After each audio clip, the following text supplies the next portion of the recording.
Have you ever wondered how it can be that we are still suffering from a lot of the same emotions that we dealt with as children? That when people explain why they have a certain emotional reaction, they might tell you a story about their childhood, their adolescence, or some other period in the past where they had a trauma or something like that. Well, I think the reason for this is because people don't know that there is a thing called emotional digestion. And it's really something that people should be taught in school from kindergarten on, that there is a way to digest your emotions. And when you digest your emotions, what happens is similar to what happens when you digest food. You absorb nutrients and you let go of shit. That's what happens when you digest your food, and that's what happens when you digest your emotions. Emotional digestion is about actually processing on a very physical level what has harmed us emotionally and what we have held on to emotionally. And by holding on to old emotions, it's like constipation. It's emotional constipation. It's that we're holding on to the shit, and we're not getting the lessons from it or anything. We're just hanging on to shit. And every now and then, it makes us suffer a little bit. It hurts to hold on to shit.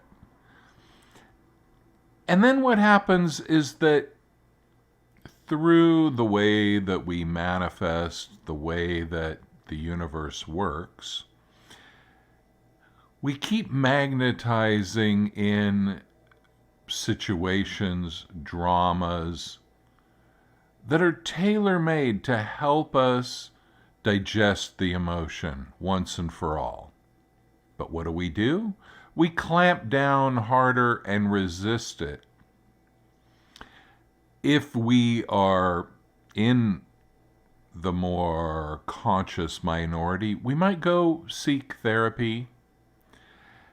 And most of that therapy is going to end up trying to help us digest the emotions using the mind, using the intellect, and not so much using the body. Now, there are many exceptions, of course. There are forms of therapy that are very body-centric. But for the most part, people go to therapy, they talk, they think, and emotions are kind of something that happens in the midst of the process. But it's not necessarily a thing where we digest the emotions on an energy level. So I'm just going to give you a really basic first step of what I mean by emotional digestion. Like, if you say, okay, Andy, this is something I want to try,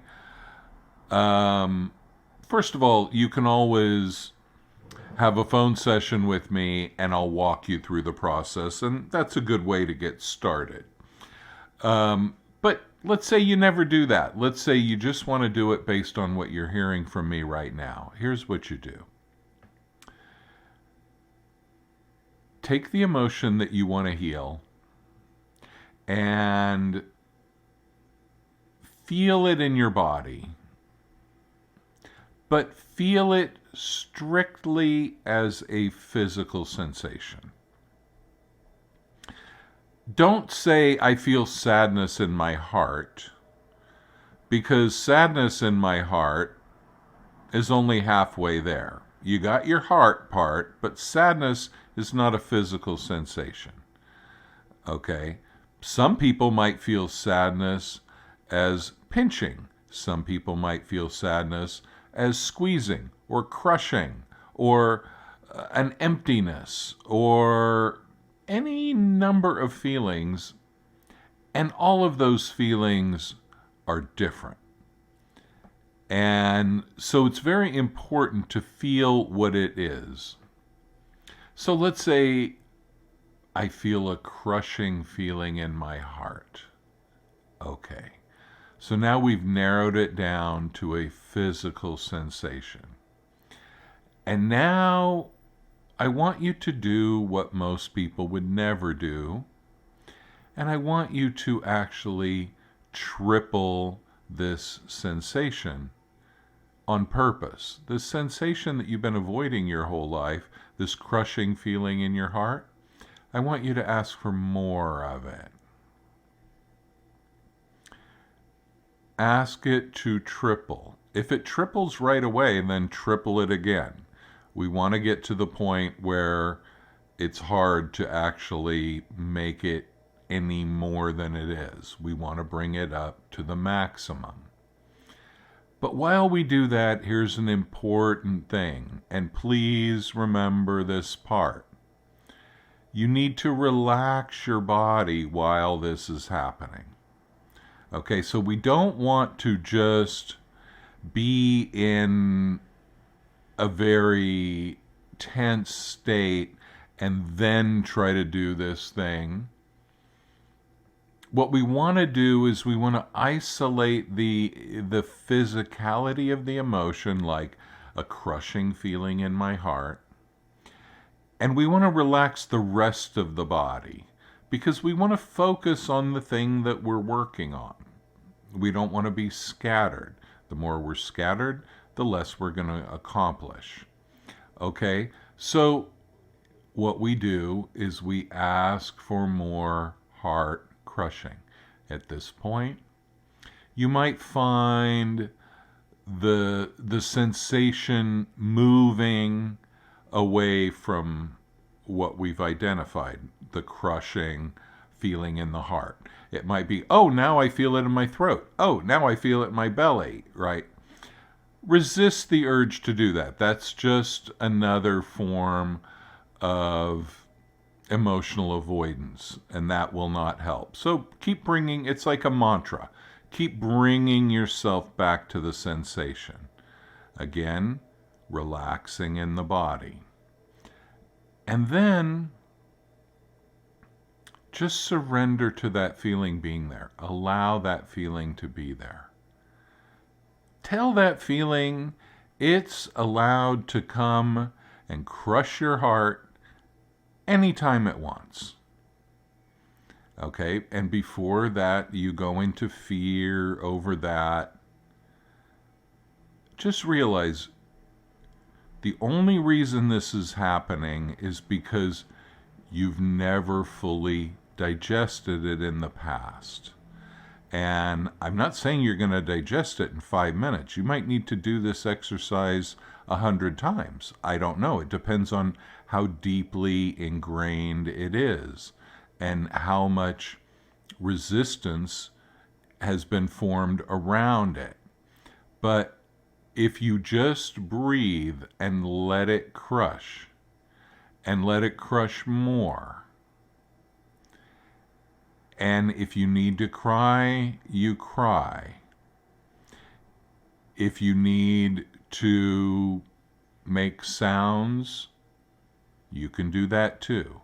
Just beware of going into anything overly dramatic that really is another sneaky way of avoiding the actual feeling, right? What some people will do is they'll go into crying kind of prematurely.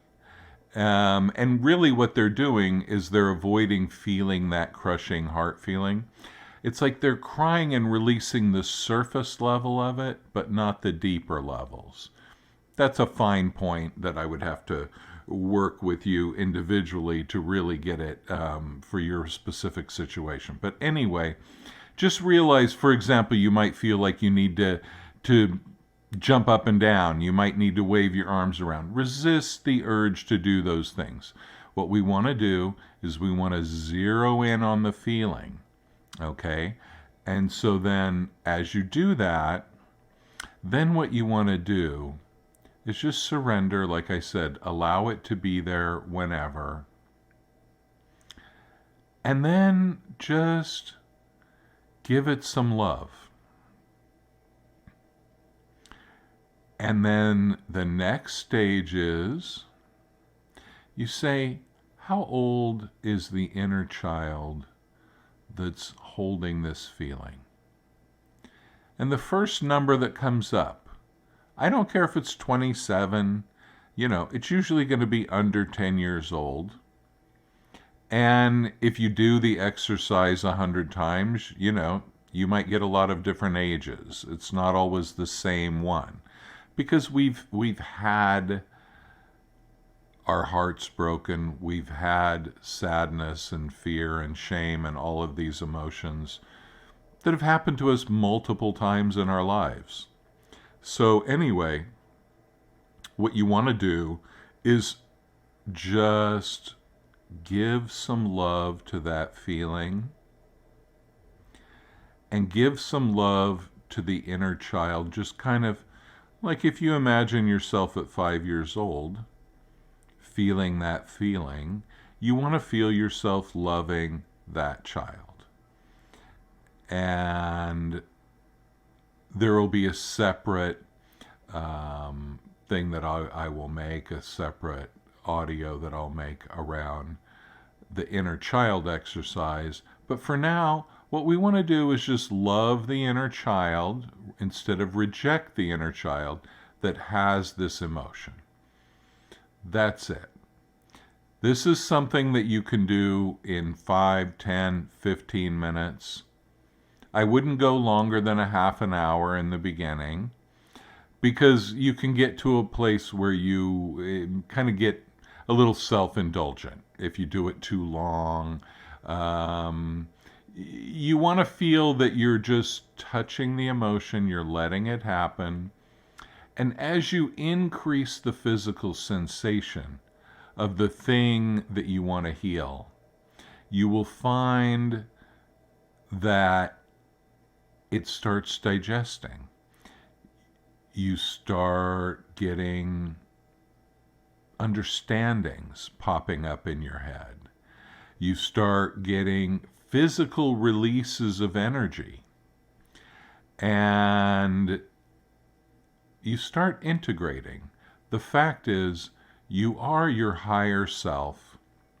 You were born into this body in order to experience trauma and limitation is its own trauma for a spirit.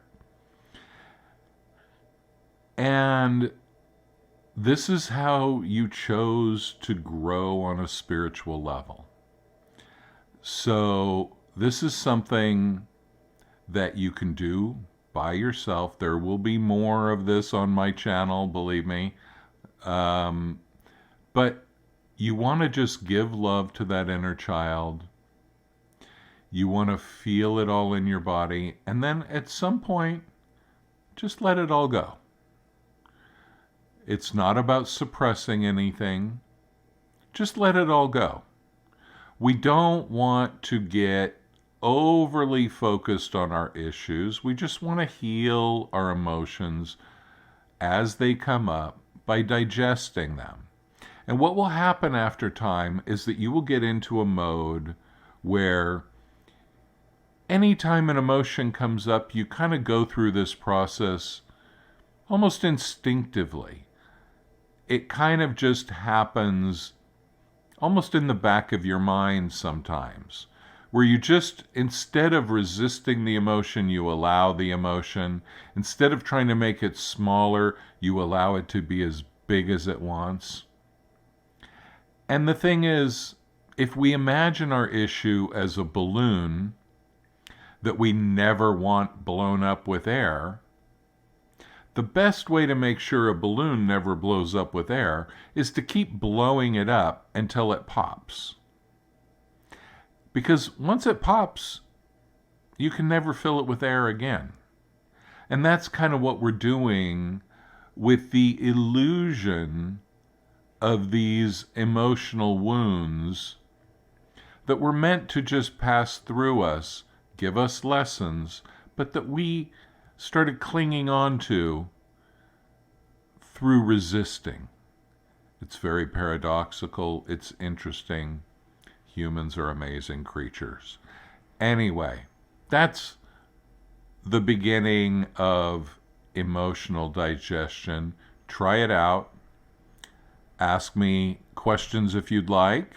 And if you'd like me to walk you through the process, you can get in touch with me at andysway@yahoo.com or check out my website, andysway.com.